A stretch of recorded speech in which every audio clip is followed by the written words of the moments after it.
3월의 마지막 째 주일 예배를 함께 영상으로 드리려고 합니다. 계속된 코로나19의 상황 속에서 하나님을 예배하기 힘들고 어렵지만 우리가 어떤 자리 또 어떤 상황 속에서든 하나님을 예배하고 하나님의 택함받은 예배자로서의 삶을 놓지 않기 위해 애쓰고 몸부림치는 은혜가 있었으면 좋겠습니다. 오늘 우리가 각자 처한 자리와 상황과 삶은 다르지만 하나님께서 우리의 예배를 받으시고 또 우리 가운데 함께 하시고 우리의 마음을 열어서 진정한 그리스도의 은혜와 또 회복과 영광이 있는 자리로 나아갈 수 있도록 우리를 이끌어 주옵소서. 우리를 인도하여 주시고 우리의 예배 가운데 임재하여 주옵소서. 우리 같이 한번 기도하면서 하나님 앞에 나아갔으면 좋겠습니다. 같이 기도하겠습니다.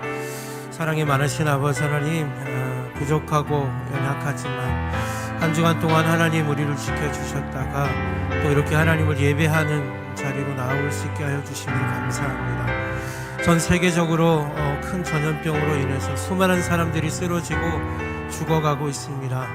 하나님, 이 어려운 상황 속에서도 하나님을 예배하는 거룩한 주의 백성들을 기억하여 주시고 그 마음과 그 심령을 하나님 받아주셔서 오직 어떤 어려움이 오고 어떤 고난과 아픔이 있을지라도 하나님을 예배하는 그 삶을 놓지 않는 하나님의 예배자들로 세워질 수 있도록 하나님 함께하여 주시고 인도하여 주시고 우리 가운데 역사하여 주옵소서.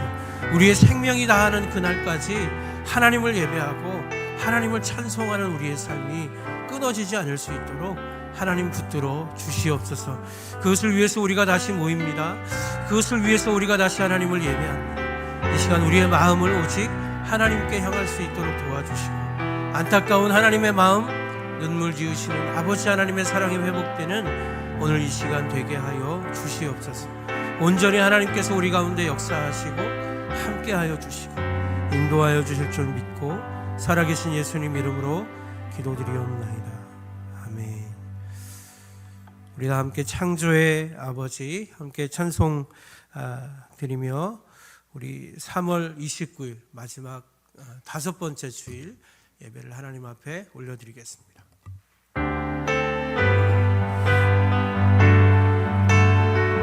함께 찬양합니다.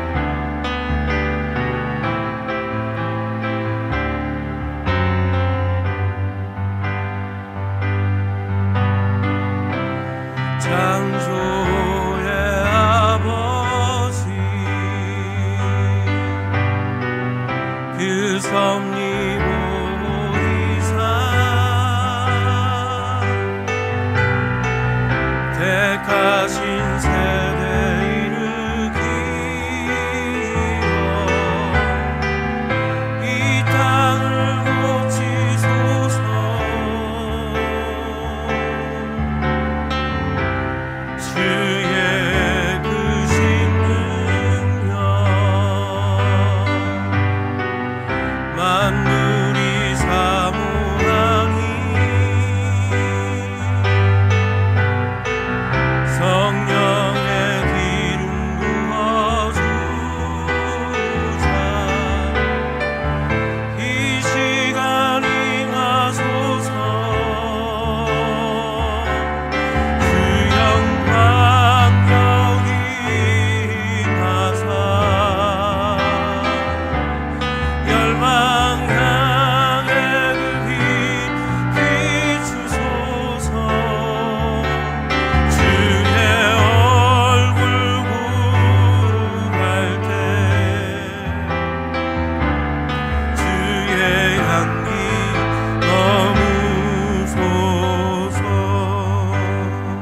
열방의 통치자 열방의 통치자 세상이 보리라 세상이 보리라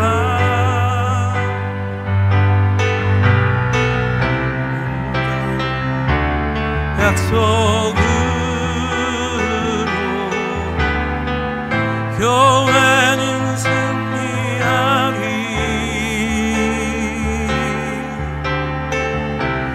우리를 돌아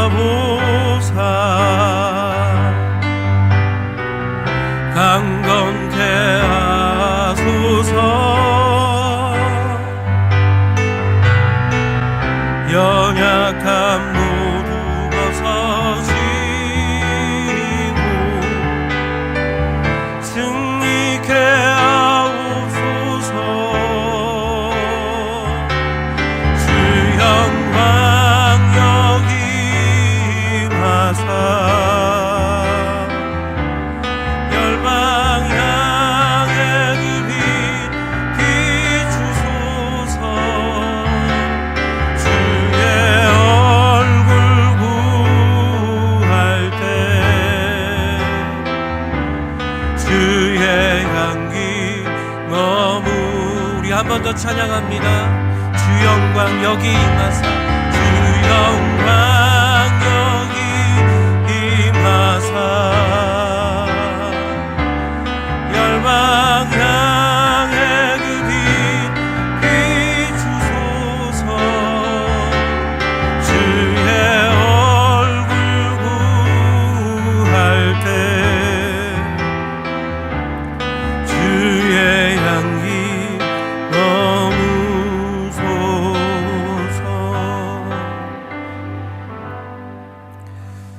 여호와를 자기 하나님으로 삼은 나라 곧 하나님의 기업으로 선택된 백성은 복이 있도다.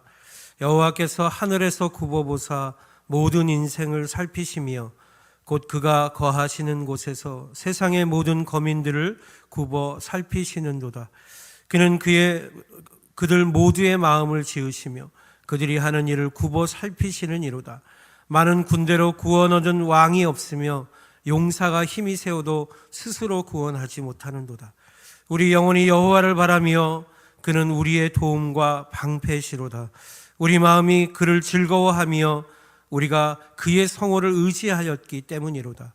여호와여, 우리가 주께 바라는 대로 주의 인자하심을 우리에게 베푸소서. 아멘. 우리의 도움이시고 방패가 되시는 하나님 아버지, 오늘도 계속된 코로나19의 상황으로 모든 나라와 민족들이 고통과 절망 속에서 다시 주일을 맞이하고 있습니다. 위협적인 전염병은 이제 어느 나라, 어느 민족 할 것 없이 전 세계를 공포와 두려움 속으로 밀어넣고 있음을 느낍니다. 이러한 상황에서 사람들은 자신들이 무엇을 할 수 있는지 알지 못하고 어디로 나아가야 할지도 알 수 없어서 이리로 저리로 헤매이고 있습니다. 하나님이여, 우리를 불쌍히 여겨주셔서 우리의 모든 죄와 허물을 용서하여 주옵시고 이 절망과 고통 속에서 우리를 구원하여 주시옵소서. 오늘도 하나님의 백성들이 함께 모여 하나님을 예배하지 못하지만 각 가정에서 드려지는 많은 예배 가운데 우리 성도들을 기억하여 주옵시고 우리가 그리스도 안에서 한 몸임을 기억하는 은혜의 시간이 되게 하여 주시옵소서. 그럼에도 불구하고 한 주간 동안 우리들의 삶을 돌아볼 때에 연약하고 부족했던 우리들의 삶을 기억합니다. 사순절 기간임에도 주님이 받으신 고난과 희생을 묵상하지 못하였고 그 주님의 십자가의 고통에 동참하지 못하고 살았음을 고백합니다. 이웃의 아픔과 고통을 바라보기보다는 눈앞에 있는 나의 유익과 이익에 반응하였고 나의 안전과 평안을 위하여 다른 사람들의 고통을 돌아보지 못하였음을 이 시간 고백합니다. 우리의 모든 연약함을 아시는 주님의 보혈로 우리를 다시금 정결하게 씻어 주시옵소서. 이 시간 성령 하나님의 충만한 은혜로 우리를 향하신 하나님의 뜻이 분별되어지게 하여 주옵시고 힘들고 어려운 상황 가운데에서도 믿음을 잃지 않는 거룩한 주의 백성들이 되게 하여 주시옵소서. 우리가 예배드리는 이 시간에도 질병과 싸우며 질병의 확산을 막기 위하여 애쓰고 있는 수많은 분들이 있음을 기억하고 기도합니다. 이를 위해 수고하고 있는 의료진들과 모든 사람들에게 하나님의 긍휼을 베풀어 주셔서 하루속히 이 질병에서 벗어나게 하여 주옵시고 잃어버린 우리의 일상을 회복하는 나라와 민족들이 되게 하여 주시옵소서. 특별히 많은 고통과 어려움 가운데 있는 나라들을 기억하여 주옵시고 모든 나라의 백성들이 마음을 합하여 이 고난을 함께 이겨낼 수 있도록 우리를 도우시고 함께하여 주시옵소서. 오늘도 이 시간 우리의 마음과 귀를 열어 주옵시고 주님의 음성을 듣게 하여 주옵시며 하늘 아버지의 마음으로 위로와 평안을 경험하는 은혜의 시간이 되게 하여 주실 줄 믿고 우리의 모든 기도를 들으시고 우리의 모든 연약함 가운데 함께 하시는 살아계신 우리 주 예수 그리스도의 이름 받들어 감사하며 기도드리옵나이다. 아멘. 이 시간 우리의 신앙을 고백하오니 전능하사 천지를 만드신 하나님 아버지를 내가 믿사오며 그 외아들 우리 주 예수 그리스도를 믿사오니 이는 성령으로 잉태하사 동정녀 마리아에게 낳으시고 본디오 빌라도에게 고난을 받으사 십자가에 못 박혀 죽으시고 장사한 지 사흘 만에 죽은 자 가운데서 다시 살아나시며 하늘에 오르사 전능하신 하나님 우편에 앉아 계시다가 저리로서 산자와 죽은 자를 심판하러 오시리라.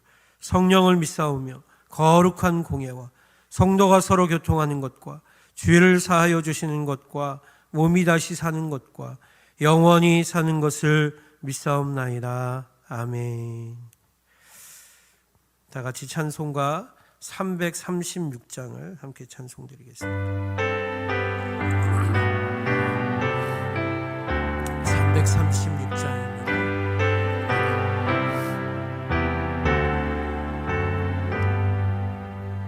환난과 핍박 중에도 성도는 신앙 지켰네. 이 신앙 생각할 때에 기쁨이 충만하구나. 성도의 신앙 따라서 죽도록 충성하겠네. 옥중에 매인 성도나 양심은 자유 얻었네.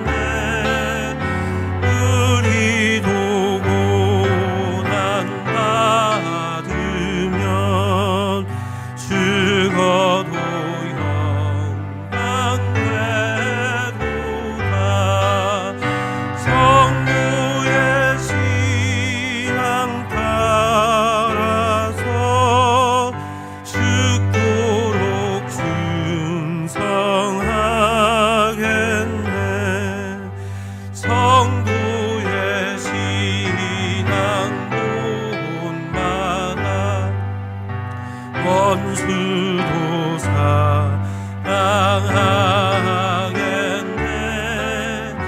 인자한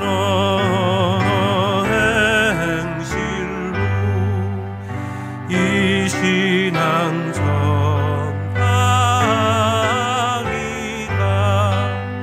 성도의 신앙 따라서 죽도록 충성하겠네.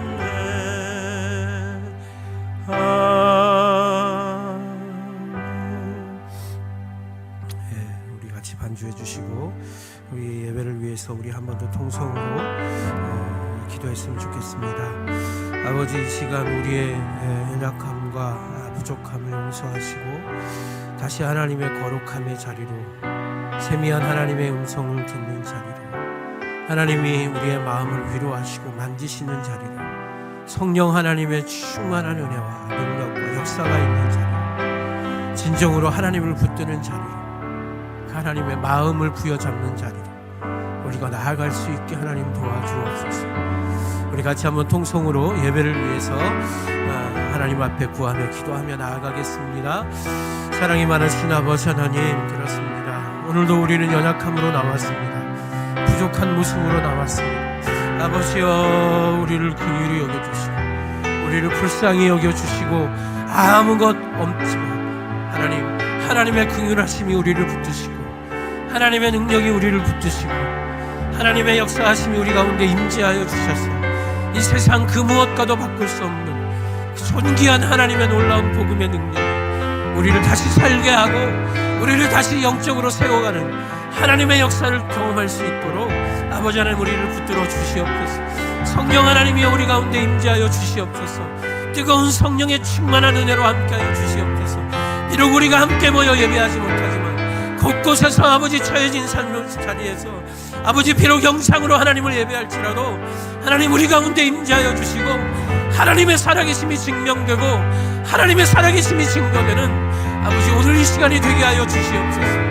놀라운 하나님의 역사, 인간의 한계를 넘어서서 전능하심으로 일하시는 하나님의 능력이 우리의 각 사람의 심령 위에 부어지게 하여 주시고 놀라운 하나님의 능력으로, 놀라운 하나님의 역사로 하나님의 살아계심을 드러내는 오늘 귀하고 복된 날 되게 하여 주옵소서. 치유의 능력을 발하여 주시고 아픔과 고통들이 사라지며 하나님의 살아계심의 능력들이 선포되는 시간 되게 하여 주옵소서. 온전히 하나님 우리 가운데 그렇게 역사하시고 하나님의 놀라우신 은혜로 함께하여 계실 줄 믿고 감사하며 살아계신 예수님 이름 받들어 기도드리옵나이다. 아멘. 오늘 우리에게 주시는 하나님의 말씀은 신약성경 마가복음 12장 1절에서 17절까지의 말씀입니다. 신약성경 마가복음 12장 1절에서 17절까지의 말씀. 제가 가진 성경으로 신약성경 74면 정도에 있습니다. 마가복음 12장 1절에서 17절까지의 말씀, 우리 찾으셨으면 같이 한 목소리로 받들어 읽도록 하겠습니다. 예수께서 비유로 그들에게 말씀하시되 한 사람이 포도원을 만들어 산 울타리로 두르고 집자는 틀을 만들고 망대를 지어서 농부들에게 새로 주고 타국에 갔더니 때가 이름에 농부들에게 포도원 소출 얼마를 받으려고 한 종을 보내니 그들이 종을 잡아 심히 때리고 거저 보내었거늘 다시 다른 종을 보내니 그의 머리에 상처를 내고 능욕하였거늘 또 다른 종을 보내니 그들이 그를 죽이고 또 그 외 많은 종들도 더러는 때리고 더러는 죽인지라. 이제 한 사람이 남았으니 곧 그가 사랑하는 아들이라.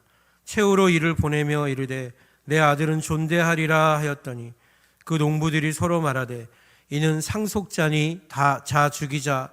그러면 그 유산이 우리 것이 되리라 하고 이에 잡아 죽여 포도원 밖에 던졌느니라. 포도원 주인이 어떻게 하겠느냐. 와서 그 농부들을 진멸하고 포도원을 다른 사람들에게 주리라. 너희가 성경에 건축자들이 버린 돌이 모퉁이의 머릿돌이 되었나니 이것은 주로 말미암아 된 것이요 우리 눈에 놀랍도다 함을 읽어보지 못하였느냐 하시니라. 그들이 예수의 이 비유가 자기들을 가리켜 말씀하심인 줄 알고 잡고자 하되 무리를 두려워하여 예수를 두고 가니라.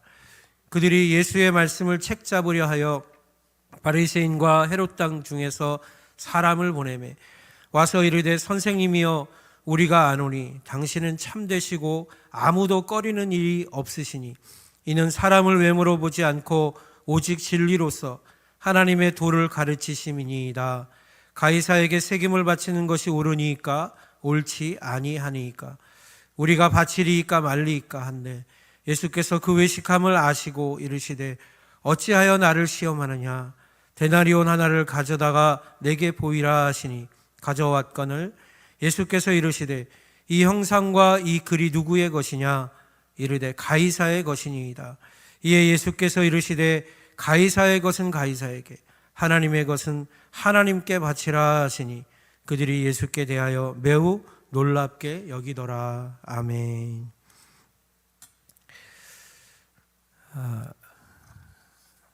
마가복음의 저자는 10장 마지막 부분에서 한 소경의 눈이 떠지는 사건을 기록하면서 제자들과 이스라엘 백성들이 하나님의 나라, 하나님의 아들이 오심으로 시작되는 하나님의 나라를 올바로 보지 못한다라는 이야기를 하고 마쳤습니다. 그리고 나서 이제 11장에서부터 마가복음의 저자는 예루살렘에서의 예수님의 행적들을 기록하고 있습니다. 이러한 예루살렘에서의 예수님의 모습은 마가복음을 처음 시작할 때 갈릴리에서 많은 사람들에게 환대받던 예수님의 모습과는 전혀 반대적인 상황을 보여주고 있습니다. 예수님은 예루살렘에서 적대적인 반응과 태도들을 접하게 되십니다. 그리고 이미 예수님은 그러한 상황과 조건들을 알고 계셨던 것 같아요. 그래서 예수님은 예루살렘으로 나아가는 길 과정에서 제자들에게 계속해서 내가 사람들에게 붙들려서 고난을 받고 십자가에 죽게 될 것이라는 순환에 대한 예고를 몇 번에 걸쳐서 말씀하신 적이 있습니다. 이러한 의미에서 마가복음 11장과 12장은 예루살렘에서 예수님과 충돌하는 이스라엘 종교 지도자들과의 이야기를, 논쟁과 그런 이야기들을 다루고 있습니다. 먼저 예수님은 예루살렘에 입성하시면서 여러분이 잘 아시는 것처럼 아무도 타보지 않았던 나귀 새끼를 타고 예루살렘으로 입성하십니다. 그런데 이 나귀를 타고 예루살렘으로 입성하시는 모습은 구약 성경의 스가랴 선지자를 통해서 이 땅에 오실 하나님의 메시아의 모습으로 예언되었던 모습입니다. 그래서 그 말씀을 성취하시기 위해서 예수님이 제자들에게 나귀를 불러서 자신이 그것을 타고 예루살렘 성으로 들어갔던 것이죠. 그래서 그 말씀을 익히 알고 있었던 수많은 이스라엘 백성들은, 유다의 백성들은 그 나귀를 타고 오시는 예수님을 향해서 호산나 다윗의 나라여 찬송하리로다 라면서 찬송을 불렀어요. 하나님의 나라가 메시아의 오심이 이루어질 수도 있겠다라는 기대감에서 예수님께 찬송을 올려드리고 있었던 것이죠. 그러나 여러분, 사실은 예수님이 나귀를 타고 입성하신 진정한 이유는 그 말씀을 성취하시는 목적도 있지만, 예수님이 이 땅에 오신 그리스도로서 오신 그 하나님의 나라는 이스라엘 백성들과 유대인들이 생각하는 그런 정치적인 로마를 무너뜨리는 아름답고 웅장하고 그 대단한 위엄 있는 왕의 모습이 아니다라는 사실을 역설적으로 보여주시는 주님의 모습이었습니다. 그래서 그런 의미에서 예수님은 그 다음날 예루살렘으로 들어가시면서 이유 없이 때가 아직 되지 않은 무화과 나무를 저주하셨습니다. 그 무화과 나무는 아직 열매를 맺을 때가 되지 않았던 것이죠. 그럼에도 불구하고 예수님은 그 때가 되지 않은 무화과 나무를 저주해서 말라버리게 하십니다. 이러한 모습은 예수님께서 하나님의 아들로 진정한 그리스도로 이 땅에 오셨지만 그 때를 알지 못하고 그 때의 열매를 맺지 못하는 이스라엘 백성들을 향한 저주와 심판을 보여주시는 사건이었습니다. 이런 의미에서 예수님은 그 땅에서 알지 못하는 예수님을 보지 못하는 사람들을 그토록 신앙했던, 열심으로 신앙했던 성전으로 들어가셔서 그들의 성전을 뒤엎어버리십니다. 그 성전에서 재물을 장사하는 사람들의 상을 뒤엎고 환전하는 사람들을 내어쫓고 그곳에서 거짓된 일들을 하는 사람들을 다 물리치십니다. 그러면서 뭐라고 말씀하십니까? 내 집은 만민이 기도하는 집이라라는 이사야서의 말씀을 인용하시면서 이스라엘 백성들이 하나님의 거룩한 집을 강도의 소굴로 만들었다라고 말씀하시며 예레미야 선지자의 말씀을 인용하시고 계셨습니다. 결국 예수님의 행동은 그 당시 대제사장들과 서기관들 그리고 장로들에게 엄청난 도전이 되었습니다. 왜 그랬을까요? 그 성전을 통치하고 다스리고 어떤 명령을 내릴 수 있는 권위를 가진 존재들은 대제사장들과 서기관과 장로들이었기 때문이죠. 그래서 그 사람들이 예수님께 와서 질문합니까? 내가 도대체 누구의 권위로, 누구의 명령으로 이런 일을 할 수 있느냐? 내가 감히 지금 누구의 권위로 이런 일을 하는 것이냐라고 질문을 합니다. 그때 예수님 뭐라고 말씀하시죠? 나도 너희에게 한 가지 질문할 것이 있는데 세례 요한이 하나님의 권위로부터 왔느냐 아니면 사람의 권위로부터 왔느냐? 이렇게 대답을 하십니다. 그때 대제사장들과 서기관들과 장로들은 아무 말 하지 못하고 침묵할 수밖에 없었죠. 왜냐하면 세례 요한이 하나님의 권위로부터 왔다라고 한다면 지금 예수님의 하는 행동도 자기들이 저지할 수 없습니다. 또 세례 요한이 사람의 권위로부터 왔다고 한다면 그러면 그 세례 요한을 따르는 수많은 무리들이 자신들을 반대하는 사람들이 될 것이기 때문에 그래서 예수님을 떠나가게 되죠. 그런 상황에서 예수님 오늘 본문에서 한 가지 비유를 말씀하십니다. 그 대제사장들과 서기관들과 장로들을 향해서 악한 농부의 비유를 말씀하시는 것이 바로 오늘 본문의 말씀의 내용인 것이에요. 1절부터 9절까지의 말씀을 제가 다시 한번 읽어드리겠습니다. 예수께서 비유로 그들에게 말씀하시되 한 사람이 포도원을 만들어 산울타리로 두르고 집 짜는 틀을 만들고 망대를 지어서 농부들에게 새로 주고 타국에 갔더니 때가 이름에 농부들에게 포도원 소출 얼마를 받으려고 한 종을 보내니 그들이 종을 잡아 심히 때리고 거저 보내었거늘 다시 다른 종을 보내니 그의 머리에 상처를 내고 능력하였거늘 또 다른 종을 보내니 그들이 그를 죽이고 또 그 외 많은 종들도 더러는 때리고 더러는 죽인지라. 이제 한 사람이 남았으니 곧 그가 사랑하는 아들이라. 최후에 이를 보내며 이르되 내 아들은 존대하리라 하였더니 그 농부들이 서로 말하되 이는 상속자니 자 죽이자. 그러면 그 유산이 우리의 것이 되리라 하고 이에 잡아 죽여 포도원 밖에 내 던졌느니라. 포도원 주인이 어떻게 하겠느냐? 와서 그 농부들을 진멸하고 포도원을 다른 사람들에게 주리라. 아멘. 여러분, 한 사람이 울타리를 치고 집 짜는 틀을 만들어서 예쁜 포도원을 만들었습니다. 그리고 그 포도원을 한 농부에게 새로 주고 일정한 기간 동안 수확을 할 수 있도록 시간을 주었습니다. 이제 약속한 시간이 되어서 그 소출을 거둘 시간이 되어서 자신의 종을 주인이 보내었습니다. 그랬더니 그 농부가 소출이 아니라 그 종을 때려서 빈손으로 돌려보냈어요. 무슨 착오가 있는가 해서 주인은 또 다른 종들을 계속해서 보냈습니다. 그랬더니 이번에는 농부가 그 종들을 더 심히 때리고 멸시하고 심지어 죽여버렸습니다. 자신의 아들, 주인의 아들인 한 사람만 남았습니다. 이제 이 아들을 보내면 이 아들에게는 선대하리라 생각하고 아들을 보내었습니다. 그러나 농부의 생각은 달랐습니다. 농부는 그 아들, 하나뿐인 아들을 죽이면 이제 이 포도원은 내 것이 되리라. 그리고 그 아들을 죽여 포도원 밖에 내던졌습니다. 예수님 지금 누구의 이야기를 하고 계신 것일까요? 하나님이 수많은 선지자들을 보내고 심지어 세례 요한을 예수님의 앞에 보내고 심지어는 하나님의 아들까지 내어 보냈는데 그 아들까지 죽이고 하나님을 거역하는 이스라엘 백성들의 죄악을 지적하고 계신 것이 바로 너희가 이스라엘이 이 농부다.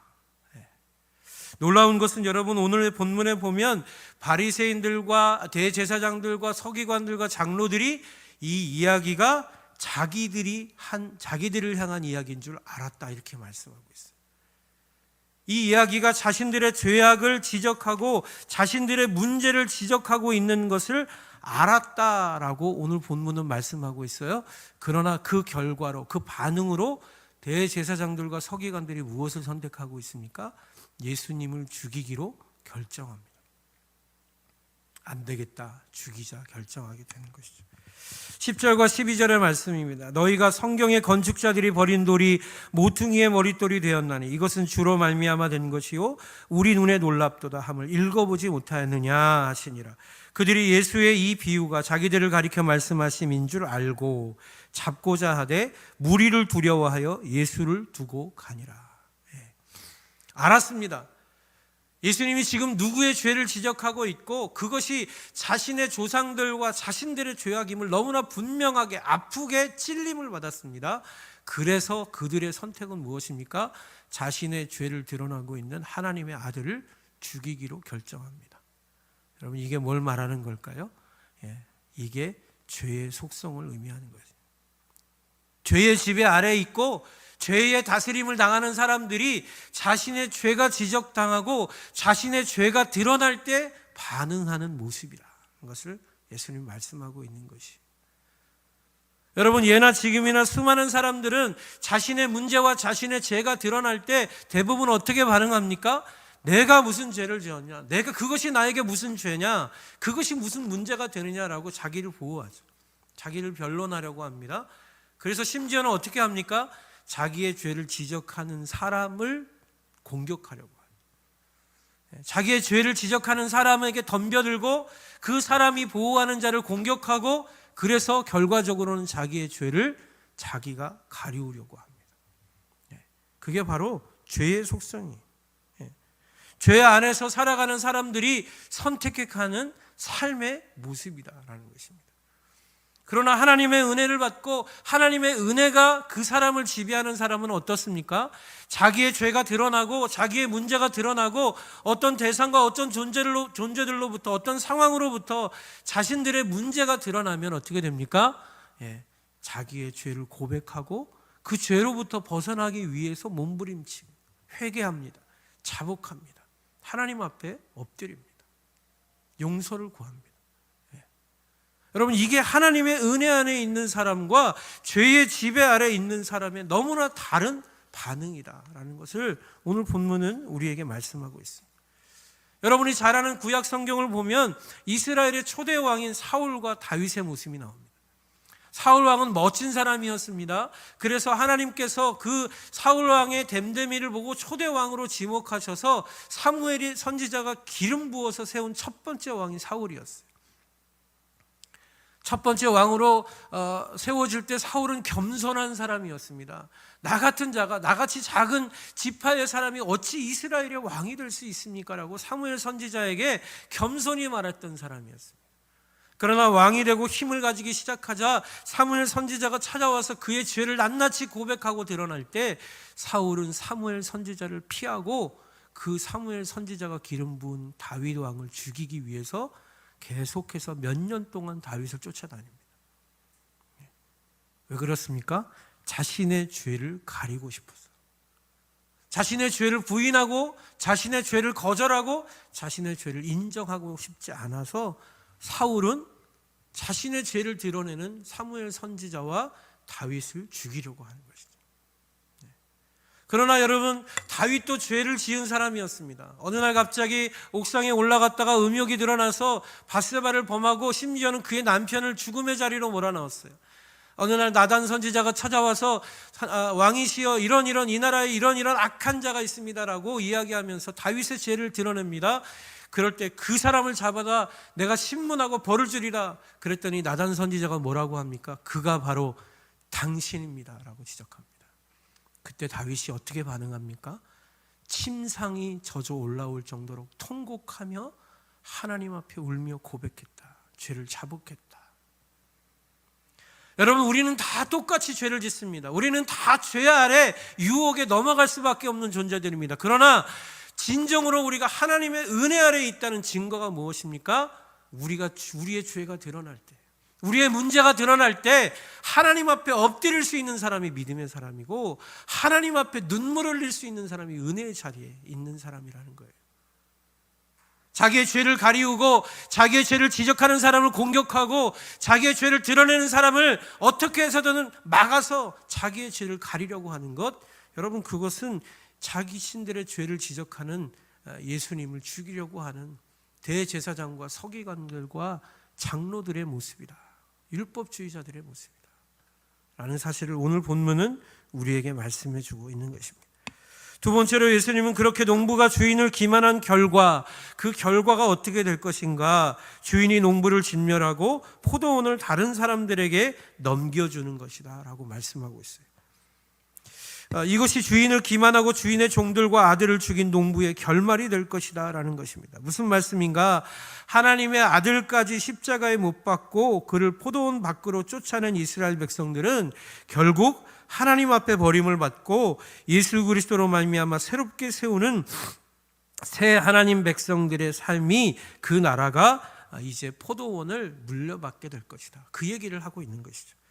그래서 여러분, 실제로 예수님은 제자들에게 자신의 고난과 순환에 대해서 예고하시면서 계속해서 반복해서 말씀하신 게 있어요. 그게 무엇입니까? 먼저 된 자는 나중되고 나중된 자는 먼저 될 것이니라. 여러분, 이것은 단순하게 먼저 믿기 시작한 사람이 나중에 진정으로 믿게 될 것이다 이런 말씀을 드리는 것이 아니라, 이런 이야기를 하고 계신 것이 아니라, 먼저 하나님의 선택을 받은 이스라엘은 버림을 받고 나중에 아주 자격이 없다고 인정되었던 이방인들이 모여서 하나님을 예배하게 될 것이다. 그 사람들이 하나님 나라의 참된 이스라엘, 새 이스라엘, 진정한 하나님의 백성들로 하나님 나라에 들어가게 될 것이다 라는 얘기를 하고 계신 것이에요. 실제로 예수님은 이러한 의미에서 제자들에게 먼저 난 자가 나중되고 나중된 자가 먼저 될 것이다 라는 말씀을 계속해서 비유로 말씀하고 계셨던 것입니다. 여러분, 우리가 살아가고 있는 이 시대에도 사실은 이 복음의 진리, 이 원리는요 하나도 바뀌지 않고 그대로 적용됩니다. 여러분, 예수 그리스도를 믿는 기독교, 예수를 믿는 종교는 우리 믿는 기독교는 어디서부터 시작됐습니까? 중동의 땅 이스라엘에서부터 시작이 됐습니다. 그러나 여러분, 그 이스라엘 백성들이 아니라 누가 이 기독교를 부흥시키고 믿기 시작했습니까? 아시아와 유럽과 남미의 사람들이 엄청난 부흥을 이루면서 기독교의 시대를 만들어갔어요. 그 엄청난 부흥의 불길이 어디로 번져왔습니까? 아시아로 먼저 오고 우리나라에도 오고 중국 땅에도, 지금은 아프리카에게까지 전해져서 온 세계에 복음을 듣지 않은 사람들이 없을 정도로 어마어마한 부흥을 이루며 하나님의 나라가 움직여져 왔습니다. 그런데 여러분, 그렇게 먼저 믿은 유럽과 미국의 교회들이 지금 어떻게 되고 있습니까? 술집으로 바뀌고 나이트클럽으로 바뀌고 식당으로 바뀌고 그 웅장했던 교회의 성전들이 그냥 한낱 장식품으로 변하고 있어요. 여러분, 벌써 20년 전이죠. 20년 전에 영국의 한 유명한 신문에서는 무엇을 예견했냐면, 앞으로 16년 뒤에는 주일 학교에 출석하는 영국의 아이들이 100명 중 1명으로 줄어들 것이다 라는 예언을 했어요.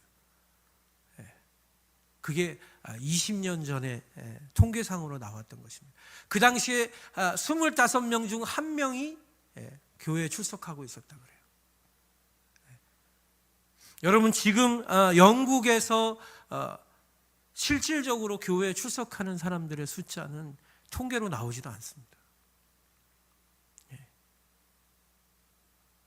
많은 사람들이 성공회를 자신들의 국교라고 이야기하지만 성공회는 개신교 정통 교단의 하나이지만 실질적으로 교회에 출석하는 사람들이 많지 않아요. 미국은 어떻습니까? 수많은 사람들이 미국이 기독교의 나라라고 이야기하지만, 그러나 여러분, 실제로 교회에 출석하지 않는, 보이지 않는 명목상의 그리스도인들이 수도 없이 많은 나라가 미국이에요. 그래서 여러분, 미국은 얘기 들어보면 부활절에만 교회 가고 성탄절에만 교회 가는 사람들, 그런 사람들이 수도 없이 자신은 그리스도인이다라고 이야기를 한대요. 여러분, 지금 우리나라는 어떻습니까? 우리가 살고 있는 이 시대에서 한국교회 사회도 실제로 하나님을 믿는 사람들, 하나님을 먼저 믿었던 사람들이 열심을 다해서 그 믿었던 열심과 열정을 가지고 계속해서 하나님을 잘 믿어오고 있는가? 여러분, 사실 그렇게 보기가 힘들어요. 오래 믿은 사람, 정말로 오랫동안 믿음을 가지고 신앙을 가지고 믿어왔던 사람들이 오히려 더 하나님에 대한 열심을 잃어버리고 하나님에 대한 뜨거운 마음들을 잃어버리고 살아갈 때가 많이 있다는 것이죠. 여러분, 한국 교회는 동방의 예루살렘이라고 엄청난 부흥을 이루고 세계에서 유례를 찾아볼 수 없을 만큼 가장 큰 교회가 세워졌던 나라가 한국이죠. 그런데 여러분, 지금 코로나의 위기 앞에서 한국의 성도들은 어떤 모습을 보여주고 있습니까?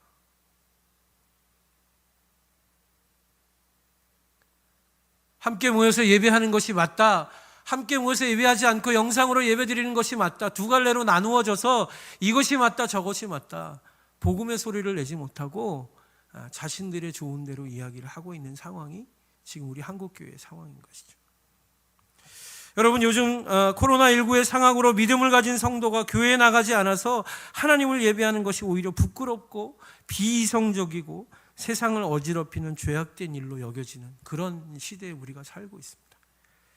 요즘에는 심지어 교회를 다니는 성도들조차도 하나님의 예배를 갈망하는 예배자들을 무시하고 경시하는 모습들이 나타나고 있는 것 같아요. 그런데 여러분, 죄송하지만 그렇게 교회에 모이지 말라고 이야기하는 그 사람들이 그러면 가정에서 얼마나 이 상황을 놓고 눈물로 기도하고 있는지 저는 질문해 보고 싶습니다.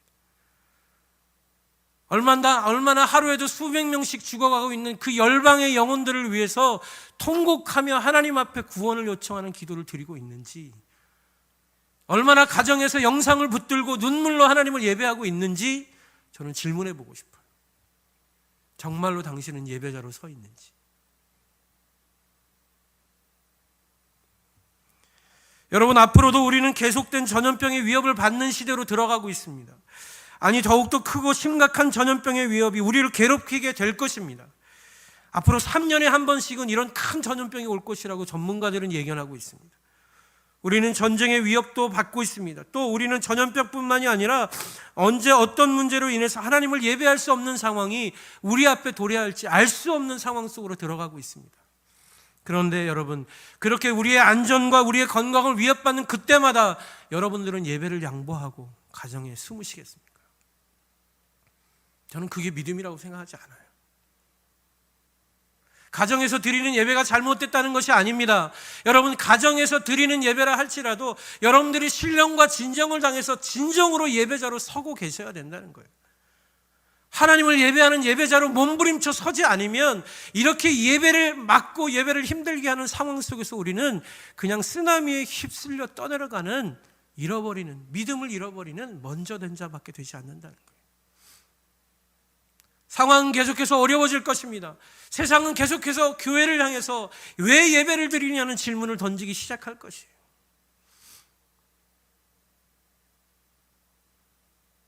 여러분의 신앙은 어떻게 지켜질 수 있겠습니까?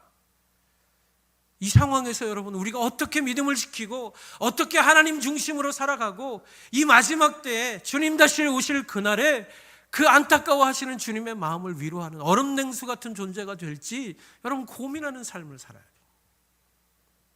어떻게 내가 예배자로 서 있을 수 있을지 고민해야 되는 것이죠. 그것이 없이는 하나님 앞에 그저 먼저 된 자의 모습으로 살다가 먼저 된 자의 모습으로 끝날 수 있는 거예요. 예수님 오늘 본문을 통해서 그것을 말씀하고 있는 것입니다. 마지막으로 이런 의미에서 예수님은 바리새인과 헤롯 당원들과의 논쟁에서 이 세상에서 하나님 나라의 백성으로 산다는 것이 진정으로 어떤 것인가를 우리에게 말씀해 주고 있습니다. 13절에서 17절의 말씀입니다. 그들이 예수의 말씀을 책잡으려 하여 바리새인과 헤롯 당 중에서 사람을 보내매 와서 이르되 선생님이여 우리가 아노니 당신은 참되시고 아무도 꺼리는 일이 없으시니 이는 사람을 외모로 보지 않고 오직 진리로서 하나님의 도를 가르치심이니이다. 가이사에게는 세금을 바치는 것이 옳으니까 옳지 아니하니까 우리가 바치리이까 말리이까 한데 예수께서 그 외식함을 아시고 이르시되 어찌하여 나를 시험하느냐 데나리온 하나를 가져다가 내게 보이라 하시니 가져왔거늘 예수께서 이르시되 이 형상과 이 글이 누구의 것이냐 이르되 가이사의 것이니이다. 이에 예수께서 이르시되 가이사의 것은 가이사에게 하나님의 것은 하나님께 바치라 하시니 그들이 예수께 대하여 매우 놀랍게 여기더라. 아멘. 예수님 당시 세금으로 바치는 화폐는 로마의 황제가 그려져 있는 데나리온이었다고 그래요. 거기에는 황제의 초상이 한 면에 쓰여져 있고 거기에는 그 황제를 신 아우구스투스의 아들이라고 표현한 글귀가 쓰여져 있었다고 합니다. 그래서 신실한 유대인들, 율법을 지키는 유대인들은 그 황제의 얼굴과 그 황제가 신의 아들이라고 써있는 글귀를 가지고 세금을 내는 것이 10계명의 두 번째 계명, 우상을 섬기는 일이 된다는 의미에서 세금 내는 일을 꺼리는 사람들이 있었다고 그래요. 그래서 지금 이 바리새인들과 이 서기관들은 예수님 앞에 지금 뭘 질문하고 있는 것입니까? 이렇게 꺼리는 유대인들이 그러면 세금을 내지 말아야 되느냐, 세금을 내야 되느냐의 문제를 가지고 예수님을 시험에 들게 하는 것이죠. 만약 세금을 내지 말라고 한다면 정치적으로 가이사를 대적하는 것이 되기 때문에 로마에게 넘길 빌미가 생기는 것이죠. 그런데 세금을 내라고 하면 신실한 유대인들에게 그건 믿음이 없는 결정이라고 공격받게 하기 위한 것이었습니다. 그때 예수님 놀랍게 말씀하십니다. 뭐라고 말씀하십니까? 가이사의 것은 가이사에게, 예수님이 하나님의 것은 하나님에게, 이렇게 말씀합니다. 무슨 말씀입니까? 이 세상 가운데서 하나님의 나라의 백성으로 살아간다는 것은 첫 번째로 세상의 질서와 그 권세를 벗어나서 살아가는 것이 아니다라는 얘기를 하고 계신 것이에요. 비록 그 권세가 악하고 죄악된 권세를 할지라도 세워진 권위와 권세 앞에서 그것들을 잘 지키고 그것들에게 순종하고 따르는 것, 가이사의 것은 가이사에게 드리는 것, 그것이 하나님 나라 백성의 모습이다라고 얘기하고 있는 거예요.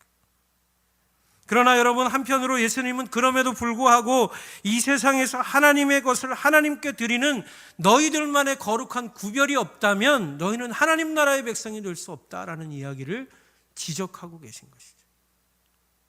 그래서 여러분, 이 말씀은 무슨 말씀인가? 이 세상에서 살아가지만 하나님 나라의 통치와 다스리심 안에서 살아가는 하나님의 백성들은 이 두 가지의 삶을 함께 해야 된다라는 얘기를 하고 있는 거예요. 둘 중에 하나를 놓아서는 하나님 나라의 백성이 될 수 없다라는 얘기를 하고 계신 거죠. 여러분, 요즘에 어떤 교회는 정부의 시책과 정부의 요청과 권고에 반기를 들어서 뭐 안전수칙이나 이런 것들 다 무시하고 그냥 밀접하게 앉아서 마스크도 쓰지 않고 계속해서 회중 예배를 드려서 이 사회와 교회에 힘든 이야기를 하게 하는, 누를 끼치는 교회들이 있어요. 여러분, 이것은 하나님의 것을 하나님에게만 드리려고 하는 편향적인 잘못된 신앙의 모습이에요. 여러분, 이것은 옳지 않습니다. 여러분, 교회가 세상의 악이 되고 교회가 세상에 어떤 문제를 일으키는 대상이 되고 발원지가 돼서는 안 되죠. 그건 세상을 사랑해야 될 교회의 모습이 아닌 것이에요. 자기들의 이익과 자기들의 유익을 위해서 세상의 사람들을 위협 속에 빠뜨리게 하는 것, 그것은 여러분 정말로 교회가 신천지와 다를 것이 없는 것이에요. 그렇게 가는 것은 하나님이 기뻐하시는 일이 아니에요. 그래서 여러분, 오늘 본문에서 예수님 뭐라고 말씀하십니까? 가이사의 것은 가이사에게 드리는 믿음이 있어야 된다. 세상의 질서와 권세와 세상의 권위를 존중하고 그것을 따라갈 수 있는 너희들의 삶의 모습이 있어야 된다라는 것이. 그러나 여러분, 한편 요즘 정부와 언론은 코로나19의 확산의 책임이 마치 개신교 교회에 있는 것처럼, 진원지가 교회인 것처럼 교회를 대상으로 초점을 맞춰서 공격하고 있어요. 심지어는 교회의 예배와 모임에 대해서 권고하지 않고 강제적 수단을 동원해서 민형사상의 법을 들이대겠다라고 위협하고 있습니다. 여러분, 여기에 우리는 순종하면 안 돼요. 이것은 공권력을 행사하고 공적 기관으로서 정말 이 나라 모든 국민에게 책임을 다해야 될 정부의 모습이 아니에요. 이건 옳지 않습니다. 이것은 종교의 자유의 문제를 넘어서서 우리 기독교 교회들이, 정통 교단들이 최선을 다해서 정부와 모든 기관들에게 협력해왔던 우리의 열심과 노력을 무시해버리는 처사예요. 여러분, 정통 교단의 교회들은 최선을 다해서 벌써 한 달 이상 영상 예배를 드리고 교회의 재정과 공중의 회중의 모임들이 영향력을 미치는 것을 감수하며 영상 예배를 드려왔습니다. 모든 것을 포기해왔어요.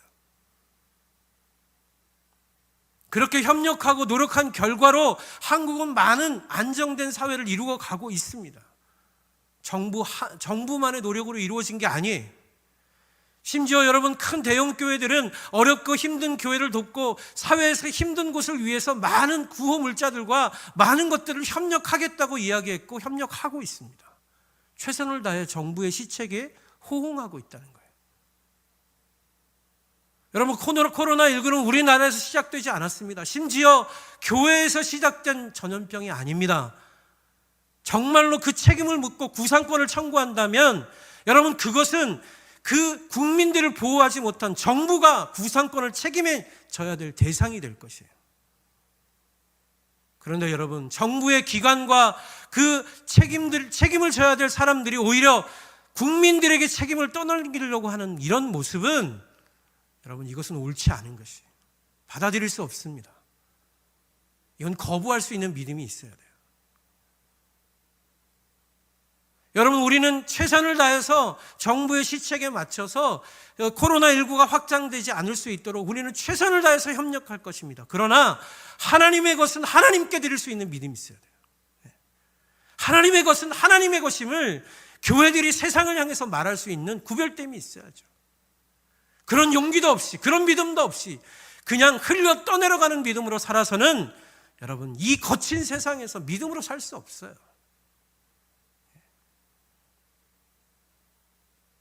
요즘 심지어 교회 안에서 성도들조차도 영상으로 예배를 드리는 것이 편해서 그런지는 모르겠습니다만 다시 모여서 예배하기를 애쓰고 어떻게 해서든 성도들을 예배하기 위해서 애쓰려고 하는 교회의 노력을 아주 우스운 소리로 멸시하는 소리들이 있습니다. 여러분 그건 믿음의 모습이 아니에요. 그건 성도의 말할 말이 아닙니다. 그건 수용할 수 없는 얘기고 그건 받아들일 수 없는 이야기입니다. 용납할 수 없어요. 하나님의 교회는 세상의 권세를 따라가는 기관이 아닙니다. 하나님의 통치와 하나님의 다스리심을 따라가는 기관이에요. 이것을 믿고 세상의 권세와 질서를 넘어서서 하나님의 권위에 순종할 수 없다면 세상의 사람으로 사세요. 하나님의 백성으로 살려고 하지 마시고 포장하지 마시고. 여러분 가이사의 것은 가이사에게 반드시 우리가 책임을 다해야 됩니다. 할 것을 감당해야 됩니다. 그러나 하나님의 것을 하나님께 드리는 일을 멈춘다면 여러분 우리는 믿지 않는 사람, 율법주의자들, 바리새인과 서기관들, 신천지와 다를 게 없습니다. 무엇이 다른 것입니까? 무엇이 우리를 하나님의 백성으로 구별하게 만드는 것입니까? 우리 진정한 믿음의 선조들은 전쟁의 시간에서도 하나님을 예배했고 어떤 어려움과 고난이 와도 그 환난 속에서 하나님을 예배하며 하나님을 찬송하다 죽어갔습니다. 심지어 생명까지도 하나님을 예배하는 그 일에 멈추지 않았던 그 믿음을 본받는 것이 신앙인 것이죠. 여러분 앞으로의 모든 세상의 상황들은 인간의 그 잘못된 죄악과 그 결과로 인해서 점점점 인간의 삶을, 일상을 빼앗기는 삶으로 들어가게 될 것이에요. 빙하는 녹고 있고 지구의 온도는 올라가고 있고 지구온난화의 상황 속에서 예측할 수 없는 환경과 어려움들이 계속해서 드러나고 나타나고 있어요. 어떤 전염병 전문가가 그런 이야기를 했더라고요. 지금 이 전염병은 박쥐가 준 것이 아니라 사람이 박쥐로부터 불러온 것이라고, 만들어 놓은 것이라고. 여러분 우리의 죄의 결과로 우리가 고통당하고 있는 것이에요. 이런 상황에서 여러분 우리의 죄를 외면하시겠습니까? 우리의 죄를 인정하고 하나님 앞에 엎드리는 것이 믿음입니다. 그럴 수 없다면 우리는 점점 더 힘들고 어려운 상황 속에서 믿음을 지키는 삶을 살 수 없어요. 어떤 의미에서 죄송하지만 일찌감치 포기하고 편하게 사시는 게 낫습니다. 뭐하러 힘들게 믿습니까? 이미 천국이 없는데, 이미 하나님 나라가 우리의 것이 아닌데 뭐하러 희생하며 뭐하러 힘들게 주의를 지켜가며 사시겠습니까? 여러분이 선택하시기 바랍니다. 믿음이 뭔가, 이 땅에서 이 세상에서 하나님 나라의 백성으로 사는 게 뭔가 여러분 우리가 바로 알고 바로 믿어야 되는 것이에요. 이 놀라운 말씀, 가이사의 것은 가이사에게, 하나님의 것은 하나님에게 드리라는 이 놀라운 주님의 음성이 오늘 우리를 진정한 하나님의 백성으로 만들어가는 하나님의 말씀이 되어주기를 간절히 바랍니다. 우리 같이 한번 찬양하면서 하나님을 예배했으면 좋겠습니다. 모든 상황 속에서 주를 찬양할지라. 내 영혼이 확정되고 확정되었습니다. 오직 모든 상황, 어떤 상황이 온다 할지라도 우리가 주님을 예배하겠습니다. 주님을 찬양하겠습니다. 고백하면서 예배했으면 좋겠습니다. 모든 상황 속에서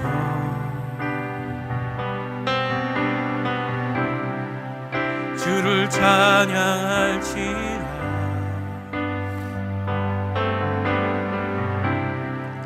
주는 너의 큰 상급,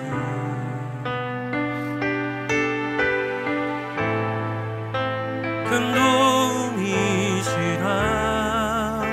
주의 얼굴 구할 때, 주의 얼굴 구할 때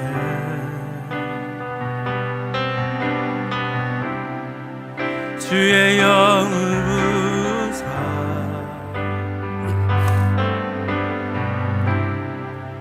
크신 사랑 안에서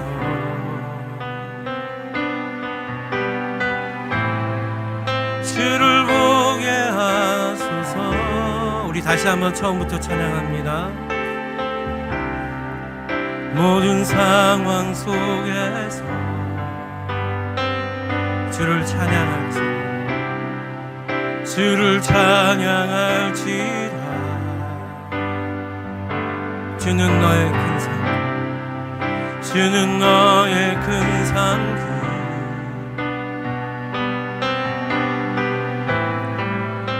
큰 도움이시라. 주의 얼굴 구할 때, 주의 얼굴 구할 때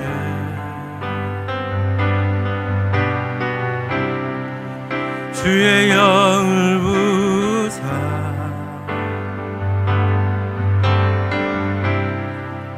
크신 사랑 안에서 주를 보게 하소서. 주를 보게 하소서.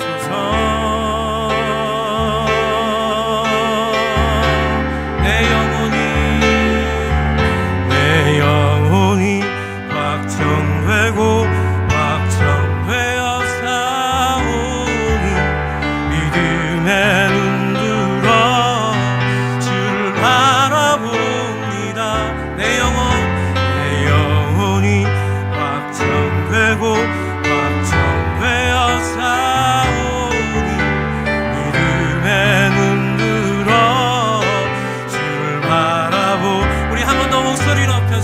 내 영혼이 확정되고 확정되어 싸우니 믿음의 눈 들어 주를 바라봅니다. 내 영혼이 확정되고 확정되어 싸우니 믿음의 눈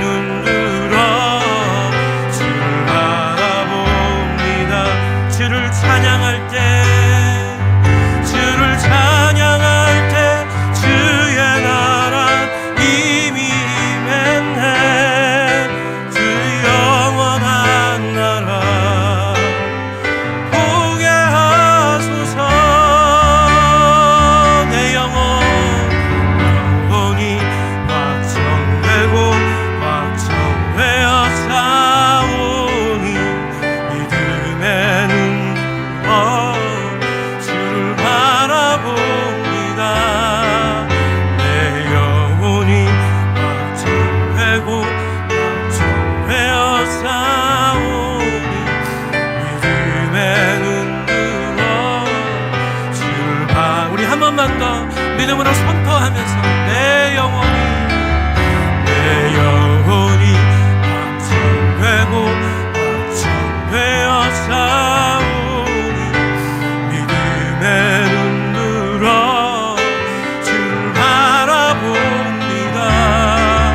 내 영혼이 확정되고 확정되어 싸우니 믿음의 눈 들어 주를 바라봅니다. 네, 다 같이 눈 감고 한번 기도하겠습니다. 여러분, 저는요 20년이 넘게 목숨 걸어서 땀 흘리며 이루었던 사업을 접으면서 하나님 앞에 고백했습니다. 어떤 상황이 와도 하나님 예배하기 위해서 내가 이 길 가겠다. 내 목숨에 칼이 들어와도 내가 하나님 예배하기 위해서 이 길을 가겠다고. 그거 버리면서 하나님한테 약속했어. 교회를 세우면서도 우리는 예배자가 되어야 한다고. 첫 번째 표현을 우리는 하나님의 예배자로 고백했어. 3주에 걸쳐서 하나님의 예배자가 되어야 한다고 목소리 터져라 외치며 교회를 시작했어. 지금까지 그 무엇보다도 하나님을 예배하는 것을 위해서 싸워왔고, 하나님을 예배하기 위해서 아무도 없는 성전에서 목이 터져라 외치며 하나님을 찬양하고 예배했어. 하나님을 예배하지 못하는 것이 우리에게 아무것도 힘들지 않다면, 여러분, 그것이 무슨 하나님의 사람의 모습이겠습니까? 하나님을 예배하는 건 막는 자들, 하나님을 예배하는 것을 방해하는 것들, 저는 받아들이지 않을 것입니다. 하나님을 예배해야 됩니다. 힘들수록, 어려울수록 하나님 앞에 나와 무릎 꿇어야죠. 그 자리가 가정이 됐든 골방이 됐든 사무실이 됐든 여러분, 예배하는 자가 되어야 됩니다. 비록 성전에 나오지 못할지라도 하나님을 예배하는 그 예배를 놓치지 마시기 바랍니다. 그게 믿음이에요. 그게 성도의 삶이에요. 그게 하나님을 믿는 것입니다.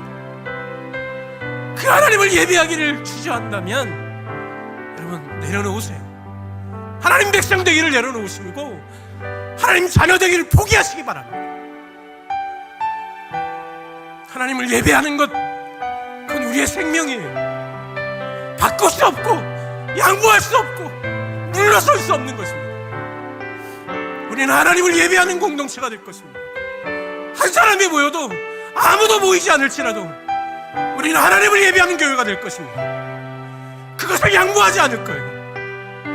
그런 공동체가 되기를 원하신다면 같이 한 목소리로 기도하시기 바랍니다. 우리가 예배를 놓지 않는 교회가 되게 해달라.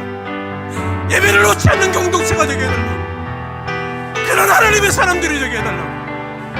우리 같이 한번 주여 한번 부르짖고 통성으로 기도하겠습니다. 주여, 아버지 하나님, 하나님을 예배하는 것이 우리의 생명입니다. 하나님을 예배하기 위해서 우리가 모든 것을 버렸습니다. 여기까지 왔습니다. 하나님, 양보할 수 없습니다. 어떻게 하나님을 예배하는 것을 물러설 수 있습니까? 어떻게 하나님을 예배하는 것을 양보할 수 있습니까? 가정에서든 사무실에서든 내 골방에서든 거리에서든 우리는 찬양할 것이고 우리는 외칠 것이고 우리는 하나님을 예배할 것입니다. 너희들이 예배하지 않는다면 저 돌들이 하나님을 찬양할 것이라고 말씀하신 주님의 말씀. 우리는 하나님을 예배할 것입니다. 우리는 하나님을 예배할 것입니다. 그런 교회가 되고 그런 공동체가 될 것입니다. 하나님, 그것을 막는 모든 것들, 아버지, 우리는 간구하지 않을 것입니다. 우리는 그냥 지나치지 않을 것입니다. 우리는 그 어떤 것도 아버지 하나님 저항할 것입니다. 아버지, 우리의 예배를 하나님 지켜주시고 우리의 예배를 인도해 주시고 우리의 예배 가운데 하나님 역사해 주셔서 하나님의 예배가 바로 서어지고 하나님의 예배가 온전히 서는 하나님의 교회가 될 수만 있도록 아버지 하나님 도와주시고 아버지 하나님 역사하시고 아버지 하나님 인도하여 주시옵소서. 우리의 이 터져나오는 외침, 이 아버지 하나님의 엉돌림, 아버지 하나님 역사해 주시고 아버지 하나님 그 성전을 뒤엎었던 주님의 분노가 아버지 우리 안에 있음을 하나님 앞에 고백합니다. 아버지 하나님 역사해 주시고 그 어떤 권세도 우리를 예배하기를 막을 수 없음을 고백하는 하나님의 자녀들, 하나님의 백성들 되게 하여 주옵소서. 아버지 하나님 앞에 더 깊이 나아가는 하나님의 거룩한 종들, 하나님의 그런 백성들이 모이는 하나님의 교회, 그런 교회, 그 어떤 것도 양보할 수 없는 교회, 세상이 함부로 할 수 없는 교회로 세워져 갈 수 있도록 아버지 하나님이 도와주시고 아버지 하나님 역사하여 주시고 아버지 하나님 인도하여 주시옵소서. 아버지 하나님 함께하여 주시옵소서. 그 하나님의 거룩함을 지켜보는 하나님의 교회가 될 수 있도록 아버지 하나님 붙들어 주옵소서. 아버지 하나님, 오늘도 우리가 어떤 자리든 어떤 환경이든 하나님을 예배합니다. 그 하나님을 예배할 수 있는 그 놀라운 은혜를 빼앗기지 않는 성도들 될 수 있도록 하나님 우리를 붙들어 주시옵소서. 하나님이 우리의 통치자이시며 우리의 생명의 주권자이심을 믿습니다. 그 믿음 가지고 그 믿음의 삶을 살아내는 거룩한 주의 백성들이 되게 하여 주옵소서. 하나님, 그렇게 우리를 붙드시고 우리 가운데 역사하시고 함께 하실 줄 믿고 살아계신 예수님 이름으로 기도드리옵나이다. 주보를 참고해 주시면 감사하겠습니다. 계속되는 코로나 상황으로 교회 공동체 예배와 영상 예배를 이번 주부터 병행하여 진행합니다. 그래서 가정 형편과 상황에 따라서 가능하신 방법으로 예배에 동참해 주시기 바랍니다. 말씀에서 말씀드린 대로 어디에서 예배하든지 상관없습니다. 그러나 하나님의 예배를 놓지 않는 우리 성도들 되어지기를 간절히 바랍니다. 예정되었던 재직회는 여러 가지 상황으로 인해서 취소합니다. 다 모이기 힘들고 또 계속해서 연기하는 것도 의미가 없기 때문에 재직회를 취소하도록 하겠습니다. 4월 6일부터 11일까지 고난주간 특별 새벽 기도회는 진행합니다.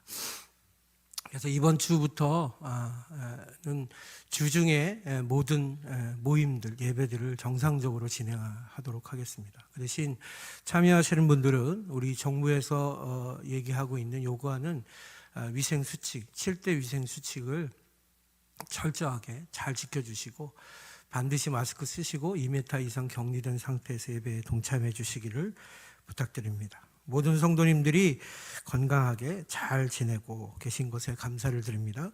이번 주 중에도 건강에 유의하시고 기쁜 모습으로 다시 찾아뵙기를 기대합니다. 주님 안에서 사랑하고 축복하는 그런 공동체가 되어지기를 바랍니다.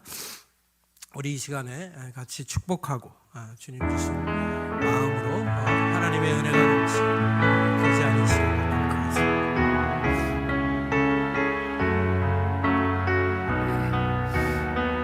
너는 시냇가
이제는 우리 주 예수 그리스도의 은혜와 하나님의 지극하신 사랑하심과 성령님의 감화 감동 충만케 하심이 이제 하나님 앞에 머리 숙여 진정한 그리스도인으로 하나님을 예배하는 예배자로 모든 상황 속에서 하나님을 예배하기로 다짐하는 거룩한 주님의 종들과 그들의 가정과 사업과 직장과 온 교회 위에 지금부터 영원토록 함께 하시기를 간절히 축원하옵나이다. 아멘.